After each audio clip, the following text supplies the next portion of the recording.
Le peuple romain a une origine légendaire forgée dans le fer et le sang. La fondation de la ville fut marquée par le fratricide de Rémus, tué par Romulus, le père fondateur de Rome. Au début de son règne, Romulus créa la première légion romaine. Des hommes courageux pris à défendre la ville et à verser leur sang pour la gloire de Rome. Parmi les anciens les plus riches et les plus respectables, il fit naître une classe de dirigeants connus sous le nom de patriciens, seigneurs du pouvoir politique et religieux. L'assemblée de ces nobles patriciens devint le Sénat romain. Mais malgré ce développement précoce, Rome fut confrontée à un grave problème, le manque de femmes dans la ville. Sans mère pour donner naissance à de vrais Romains, la ville ne pourrait jamais prospérer. Des émissaires romains tentèrent de négocier des mariages avec les royaumes voisins de Rome.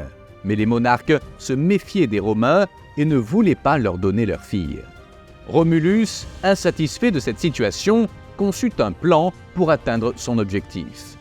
Les Romains invitèrent les Sabins voisins au grand jeu organisé en l'honneur des dieux lors de la fête des moissons.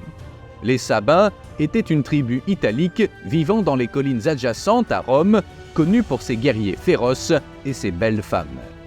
Pendant les festivités, Romulus fit un signe à ses hommes. Soudain, ils saisirent les Sabines et les emmenèrent dans leur maison. Les Sabins furent indignés par un tel acte, mais ils n'étaient pas prêts à se battre. Ils jurèrent néanmoins de se venger. La guerre entre les deux peuples fut déclarée. Le conflit fut long et brutal. Les armées sabines et romaines s'affrontent à plusieurs reprises. Menés par le roi Titus Statius, les Sabins tentèrent d'envahir Rome, mais ne parvinrent pas à percer les défenses de la ville. Rome fut assiégée de tous côtés. Pendant ce temps, les Sabines capturées commencèrent à nouer des liens avec leurs geôliers romains et avaient déjà engendré plusieurs enfants. Mais il y eut une trahison. Tarpeia, fille du chef de la garde capitoline, ouvrit les portes à ses ennemis en échange de précieux bracelets d'or. Les Sabins en profitèrent pour envahir Rome, mais ils éprouvèrent un tel mépris pour la traîtresse qu'ils lancèrent les bracelets contre elle et l'écrasèrent avec des boucliers pour son comportement indigne. Une nouvelle bataille commença entre les Romains et les Sabins. Il était difficile de prédire le vainqueur, mais il était fort probable que le coût serait si élevé que le résultat serait une victoire à la Pyrrhus. C'est alors que les courageuses Sabines, avec leurs enfants romains dans les bras, s'interposèrent entre les deux armées et implorèrent la fin des combats entre les deux peuples.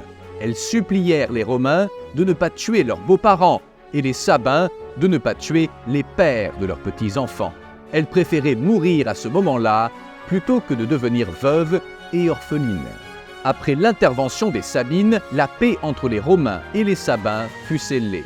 Romains et Sabins ne formèrent plus qu'un seul peuple. Le roi sabin Titus Statius régna ensuite aux côtés de Romulus sur la ville dont la splendeur devait un jour éclipser toutes les autres.